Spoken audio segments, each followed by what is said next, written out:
Hey everyone, welcome back to our channel. If you are new here, don't forget to hit that subscribe button below, and once you have done that, please give us a thumbs up. Today, we are diving into the world of Mac apps downloads. There are two main ways to do it, and I will walk you through both. So, let us get started.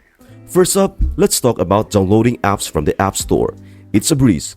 Most Macs come with the App Store icon right here in your dock. But if you cannot find it, don't worry. I will show you how to locate it. Just click on the magnifying glass or use the spotlight search in the top right corner, then type App Store. There it is. Click on it and you are in.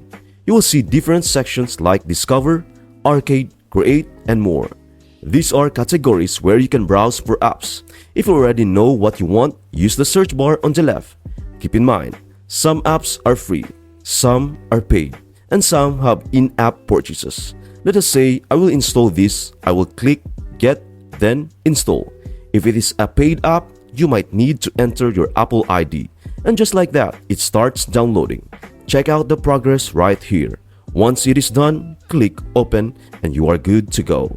Now, let us talk about the second way, downloading apps directly from websites. Say you want Mozilla Firefox, you will need to visit Firefox website.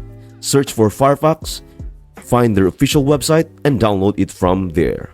The process varies for different developers, but it usually involves clicking download and following on-screen instructions. Next, go to your applications folder or launchpad. Find the app and launch it. Follow any additional installation steps that might pop up. These pop-ups are normal when downloading from the web, so don't worry. And there you have it, folks. Two easy ways to download apps on your Mac, whether it's from the App Store or directly from developer websites. You are now equipped to get the apps you need. If you found this video helpful, please give it a thumbs up down below and don't forget to subscribe for more Mac tips and tricks. Thanks for watching and until next time.